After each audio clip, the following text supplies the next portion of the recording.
자, 그럼 이제 우리가 2장으로 가도록 하겠습니다. 2장은 산과 염기입니다. 산과 염기. 애시드 베이스에 대한 얘기죠. 자, 이 산염기에서 우리가 어떤 내용을 공부했을까요?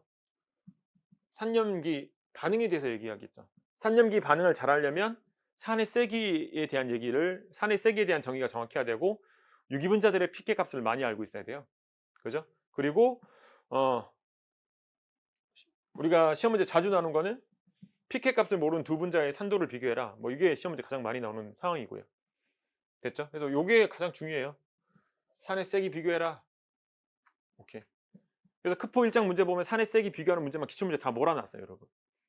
산의 세기 비교를 각각의 근거에 따라서 여러분 판단해야죠. 결국엔 이것도 뭐예요? 산의 세기 비교 딱 하면 여러분 뭐가 생각나야 돼요? 떠올라야 돼요? 짝염기의 안정도가 판단해. 짝염기의 안정도를 이런 효과 가지고 우리가 설명하죠. 그런데 이 짝염기의 안정도, 그러니까 한마디로 음이온의 안정도를 판단할 때 결합화 구조가 필요하다는 얘기잖아요, 지금. 그래서 1장이 결합화 구조인 거예요, 여러분. 전자쌍이 어떤 오비탈에 들어있냐, 편제됐냐, 비편제냐, 이런 거 다 판단하는 게 1장에서 판단이 돼야 돼요. 그래야지만 이런 문제들이 해결된다는 얘기예요, 지금 이런 문제들이. 됐죠? 자, 그런 다음에 이제 우리가 이 부분 끝나면 이제 작용기 얘기하겠죠? 이 작용기의 종류를 다 머릿속에 암기하고 있어야 돼요. 피트 시험에 해당하는 오피셜한 작용기도 외워야 되지만 카보닐 작용기 이름도 다 외우셔야 돼요. 그죠? 카보닐 작용기가 이름을 다 외워주시고 이 작용기에 따라서 우리는 뭘 결정하고 분자 간 힘의 종류를 비교할 수 있어야 되고 분자 간 힘의 종류에 따라서 아까 얘기했죠? 물리적 성질 비교할 수 있어야 돼요. 여기서 이제 극성 판단하는 것부터 시작해서 또 나오겠죠. 됐나요, 여러분? 이렇게 우리가 2장에서 공부했습니다. 됐나요? 그래서 이렇게 딱 이 플로우 차트, 체크리스트 딱 보면 어떤 내용을 했는지, 내가 어떤 내용을 복습했는지, 수업을 들었는지 떠올라야죠. 됐어요? 계속 생각해야 돼요, 계속. 자, 그러면 다음 페이지 가서 산염기에 대한 내용을 좀 간단하게 정리해 보도록 할게요. 자, 산염기인데요. 여러분 정의를 일단 잘 알아야 되니까 우리가 정의에 따른 산염기의 포함관계라 되어 있죠. 아레니우스는 수용액에서 H 플러스 공급하면 아레니우스 산, 수용액에서 OH 마이너스 공급하면 아레니우스 염기죠. 얘는 수용액에서 정의를 하기 때문에 피트 6에선 크게 중요하지 않습니다. 피트 6에선 중요하지 않아요, 아레니우스는. 그런데 브랜세드 로리는 굉장히 중요하죠. 얘는 누구가 정의한다? 양성자 가지고 정해요. 양성자 축에 브랜세드 로리 산, 양성자 밖에 브랜세드 로리 염기. 그죠? 루이스의 개념은 뭐 가지고 한다? 전자쌍 축에 루이스 염기, 전자쌍 밖에 루이스 산. 맞죠? 이렇게 여러분 이해해 주시고, 우리는 브랜세드 로리와 루이스를 주로 사용하는데 2장에서 주로 다룬 내용은 다 브랜세드 로리의 개념이다. 여러분 이렇게 생각해 주시면 되고, 포함 관계를 잘 기억하고 계셔야 돼요. 포함 관계. 가장 넓은 의미의 산 염기가 누구라고요? 루이스예요. 루이스. 그리고 루이스보다 좁은 의미가 브랜세드 로리죠. 그래서 쉽게 모든 브랜세드 로리 산은 무슨 산이다? 루이스 산이다. 하지만 모든 루이스 산이 브랜세드 로리 산은 아니죠. 오케이? 방금 얘기했던 정의의 가장 대표적인 BF3, AlCl3 얘네들은 브랜세드 로리 산은 아니에요. 그죠? 반드시 무슨 산으로만 정의해야 돼요? 루이스 산으로만 정의해야겠죠. 포함 관계를 보면 여러분 충분히 이해할 수 있을 거라고 생각을 합니다. 이해하시겠죠? 오케이. 자, 그러면 이제 다시 한번 우리 텍스트 보고 넘어갈게요. 아레니우스는 여기 얘기했다시피 물이니까 크게 중요하지 않아요. 여러분 H 플러스 공급, OH 마이너스 공급 이렇게 우리가 정의할 수 있고, 브랜세드 로리는 뭐라고요? 양성자 가지고 프로톤이라고 얘기하는 거, 양성자 가지고 정의하고요. 제공하는 것이 산, 양성자 받는 것이 염기예요. 그죠? 그래서 이 양성자를 보통 받으려면 비공유 전자쌍이나 파이 결합이 있어야겠죠. 그래서 비공유 전자쌍이나 파이 결합이 있으면 브랜세드 롤이 염기가 될 수 있다. 이렇게 이해하시면 되고, 루이스의 개념은 이제 전자쌍 가지고 하죠. 전자쌍을 준다. 루이스 염기. 비공유 전자쌍이나 파이 결합 전자쌍 얘기하는 거예요. 전자쌍을 받는다. 루이스 산. 이렇게 여러분 정의하시면 되겠습니다. 이해하시겠죠? 오케이. 자, 이렇게 이제 산염기 정의를 하고 이제 KA하고 PK 얘기를 하도록 하겠습니다. 산도 얘기죠. 산도. 강산, 약산 할 때 우리는 KA 가지고 정의를 하잖아요. 자, 여러분 HA라고 하는 브랜세드 로리산이 있습니다. HA라고 하는 브랜세드 로리산이 있죠. 이 산이 H 플러스를 잘 제공하면 강산이죠. 제공하고 남은 형태를 우리가 뭐라고 부르죠? 짝염기라고 합니다. 그래서 HA의 짝염기는 A-라고 우리가 표현을 하고요. 이때 여러분 KA는 어떻게 정의되냐?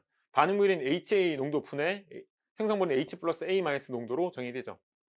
KA가 크다는 얘기는 HA 형태로 존재하지 않고 양성자 제공하고 짝임기 형태로 많이 존재한다는 얘기예요. 오케이. 즉 K가 클수록 무슨 산이라고요? 강산이라고요. KA가 크면 강산이에요. K가 클수록 강산이라고. 그죠? K가 작으면 무슨 산이고? 약산이죠. 무슨 말인지 이해하시겠죠? 자, 그래서 여러분 요 식에다가 양변에 로그를 취하면 다음 같은 식이 만들어지겠죠? 요 식을 정리하면 얘가 마이너스 로그 K가 뭐예요, 여러분? PK예요, PK. 맞죠? 마이너스 로그 H 플러스가 누구예요? pH 값이죠. 이 식 정리하면 다음과 같은 식이죠. 이게 핸델슨 헤셀바 방정식이에요. 핸델슨 헤셀바. 그래서 보통 HH 방정식이라고 부르죠. 핸델슨 헤셀바. 그러니까 이게 뭐냐? 여러분 이게 피트에서 대놓고 나온 적은 없어요. MD에서 한 번 나왔어요. MD에서 한 번. 이때까지 안 나와가지고 약간 좀 드라이빙 포스가 저도 없어지긴 했는데 그 일반 학책에도 나오고 이게. 근데 이게 유기학 연습 문제 나오긴 해요. 유기학 기본서에. 핸델슨 헤셀바 방정식은 실제로 수용액의 pH 값이 주어지고 수용액의 pH 값이 주어지고 우리가 산의 pK 값을 알면 그죠? 그러니까 어떤 유기 분자가 수용액에 녹은 거죠. 일정 pH 값을 가진 수용액에 녹았을 때 HA 상태로 존재하냐, 산 형태로 존재하냐, 짝염기 형태로 존재하냐를 판단할 수 있는 겁니다. 핸델슨 헤셀바 방정식. 무슨 말인지 이해하시겠죠? 오케이. 그래서 여러분 요 핸델슨 헤셀바 방정식 가지고 문제를 한 문제 풀어야 되니까 MD 기출 문제 하나 풀어야 되니까 여러분 잘 기억해 주시면 돼요. 아시겠죠? 요 HH 방정식을 기억해 주시면 됩니다. 되셨죠? 자, 그리고 괄호 1번 보시면 pKa는 마이너스 로그 K죠. 그래서 우리는 유기학에선 K를 잘 사용하지 않아요. 왜? 유기산들이 너무 약산이라 유기산들을 K 값으로 정의해서 사용하려면 10에 마이너스 뭐 25승 막 이렇게 가야 되니까 음의 지수 사용하니까 불편하죠. 그러니까 마이너스 로그를 걸어서 뭘 사용한다? pK를 사용한다. 그래서 여러분 K가 클수록 강산이죠. pK는 작을수록 강산이다. 결국 이게 중요한 겁니다. 굳이 피트에서 시험 문제에 필요한 건 문제를 풀 때 필요한 건 요 사실만 알고 있으면 돼요. 근데 요 흐름들을 조금 기억해 주시면 더 좋은 거고요. 되셨죠? 그래서 보통 유기산들의 유기산 오게닉 애시드의 KA는 10의 마이너스 5승에서 10의 마이너스 50승이에요. 맞죠?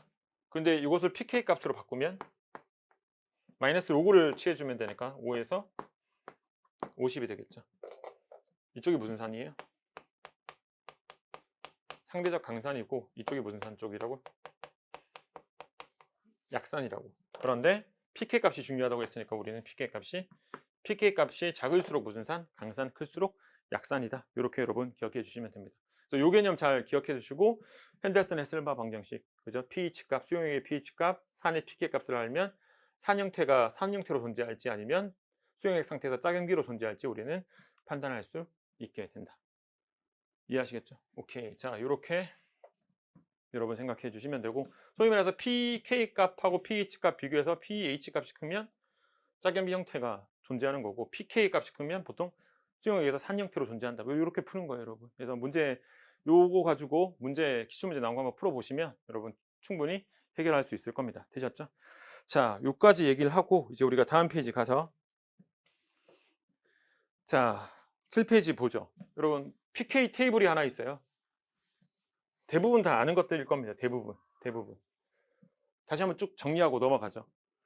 자, 산들이 HA라고 표현됐어요. 네, 브랜스테드 로리산입니다. 브랜스테드 로리산. 이게 짝염기죠. 그죠? 산의 pK 값. HI가 I-가 짝염기고 마이너스 10 뭐 또는 마이너스 11. HBr이 BR 마이너스 9, HCl, CL 마이너스 7 이렇게 가죠. 오케이. HF는 여기 없죠. HF는 3 정도 되거든요. HF 3. 그러니까 HF가 가장 약산이고 HI가 가장 강산이다. 이렇게 여러분 기억할 수 있어야겠죠. 그리고 황산 H2SO4. 오케이. H2SO4. 옥텟을 초과하고 있죠. 황이. 네. 12전자가 되니까 얘가 12전 옥텟 초과. 얘가 양성자 하나 떨어지면 이 구조가 될 테고 pK 값이 마이너스 3도 되고요. 뭐 마이너스 5도 되고 이거 크게 중요하지 않아요. 강산이다. 오케이. 그리고 H3O 플러스 여러분 기억하셔야 돼요. 마이너스 1.7 짝염기는 물 분자. 그냥 질산이죠. HNO3.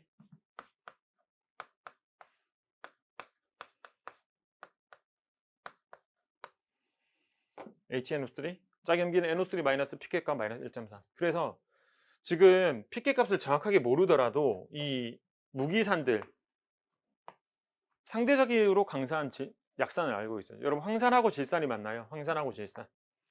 H2SO4하고 HNO3가 만나요. 누가 만들어져요? NO2 플러스가 만들어지죠. 물 분자가 빠지면서. 이때 누가 산 역할이에요? 황산이 산 역할이에요. 그럼 얘가 무슨 역할 하죠? 염기 역할을 하죠. 상대적으로 pK 값이 작은 놈이 강산이고요. 그죠? 얘가 약산인데 약산이 무슨 역할을 할 거다? 염기 역할을 할 거다. 그러니까 pK 값은 정확하게 모르더라도 누가 상대적으로 강산이 약산인지는 알고 있어야 돼요. 맞죠? 그래서 이 나이트로늄 만들어서 우리가 벤젠고리의 EAS 반응, 나이트로와 반응을 하게 되는 거죠. 됐죠? 자, 여기 보면 얘네들을 다 우리가 보통 무기산이라고 합니다. 무기산. 물에 잘 녹는 특징들을 가지고 있죠. 얘네들이 무기산. 탄소 원자가 포함되어 있지 않고 이제 유기산 중에 강산인 게 그나마 등장한 게 아세트산이에요. 그래서 아세트산의 약어는 이렇게 될 거예요. 아세트산. 그죠? 네. 이렇게. 아세테이트 이온이라고 하고 pK 값은 4.76인데요. 뭐 4.5 또는 5. 뭐 저는 보통 5라고 얘기하니까 이렇게 외우시면 되죠.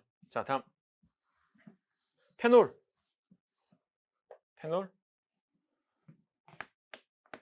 벤젠고리의 하이드록시 그룹이 페놀이죠. 약으로 pH, OH. 그죠? 이게 페닐이니까 pH라고 표현해서 pK 값 얼마라고 10 외우시면 돼요. 9점 얼마인데요? 10 외우시면 되고요. 페녹시 음이온이 짝염기예요. 오케이. 그리고 요거 빠뜨렸네. HCl 이렇게 해요. 그럼 짝염기는 CN-고 이 구조는 잘 그리셔야 돼요. CN 삼중결합에 여기 전자쌍 여기 전자쌍이라서 탄소의 마이너스예요. 이렇게. 오케이. pK 값 10 페놀과 비슷합니다. HCN의 pK 값 10이에요. 오케이. 그리고 이건 처음 보죠. 처음. 이게 나이트로, NO2가 나이트로 아니에요. 나이트로 메테인. 이게 나이트로 메테인이에요. 구조를 그려보면 이게 NO2죠. 이 구조의 나이트로 메테인. 유기학에서 용매로도 되게 많이 씁니다. 실제 우리 필수 이론 책에도 나와요. 이 구조가. 근데 제가 그때 강조를 안 했기 때문에 여러분 어디 나온지 기억이 안 나실 거예요. 정상이고요. 지금 얘는 나이트로 메테인 CH3NO2라고 하는데요. 여기는 요 수소의 pK 값 얘기합니다. 요거의 pK 값이 꽤 강산이죠. 10입니다. 10. 짝염기가 안정하다는 얘기예요. 결국에는. 오케이. 그리고 암모늄 이온이죠. 질소의 플러스인데 H가 붙어 있어요. 짝염기는 암모니아고 pK 값 10. 지금 얘네들이 대략 pK 값 얼마짜리를 표현한 거예요? 10짜리 표현한 거예요. 대략적으로. HCN, 페놀, 나이트로메테인, CH3NO2, 그리고 암모늄 이온. 다 pK 값 10이다. 그죠? 그리고 물 15, 16. 에탄올도 당연히 15, 16. 그죠? 그럼 여기서는 왜 15, 16이냐? 여러분들은 정상적인 산소에 결합한 H. 그죠? 정상적인 sp3 산소에 결합한 H. 정상적인 sp3 산소에 결합한 H의 pK 값은 대략 얼마다? 10대 중후반이더라. 이렇게 15, 16이더라. 이렇게 여러분 숙지를 하셔야 되고 H2 수소 기체 하이드라이드 이온이 짝염기고 35. 그죠? 정상적인 질소의 pK 값은 대략 얼마다? 38, 40. 40이라고 기억하시면 돼요. 그러니까 NH의 pK 값은 대략 40인데 이때 N의 혼성은 무슨 혼성으로? sp3 혼성으로 여러분 이해해 주시면 됩니다. 아시겠죠? 그러니까 여러분 잘 봐요. 여기도 질소에 H가 붙어 있죠. 여기도 질소에 H가 붙어 있죠. 근데 얘는 pK 값이 10이고 얘는 pK 값이 얼마예요? 40이죠. 차이가 나잖아요. 얘는 정상적인 질소고 얘는 정상적이지 않은 질소니까. 얘는 형식 전화가 플러스니까 쉽게 양성자를 주고 중성인 암모니아가 되려고 할 거라고요. 그래서 얘가 상대적으로 강산이고 얘는 중성이잖아 이미 자체가. 그러니까 얘가 양성자 제공이 상대적으로 어렵죠. 누구보다? 얘보다. 그러니까 무슨 산이 될 거다?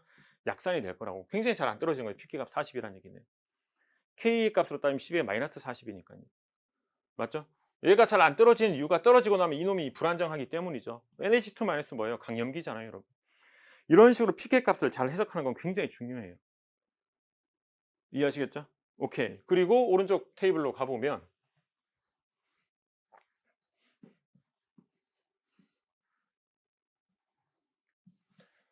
자, 여러분 아세틸렌 있죠? 탄소에 결합한 H의 pK 값인데 sp 탄소에 붙어 있는 게 25예요. 탄소에 붙어 있지만 sp2에 붙어 있죠? 얘는 44예요. sp3에 붙어 있어요. 여러분 50이에요. 즉 여러분 동일한 원자에 결합한 H라도 이 결합한 원자의 혼성에 따라서 달라진다는 얘기예요. 그죠? 이게 혼성한 효과죠. 뒤에 가면 나오니까 그때 가서 다시 한번 설명해 드리고 일단 pK 값 외워야겠죠.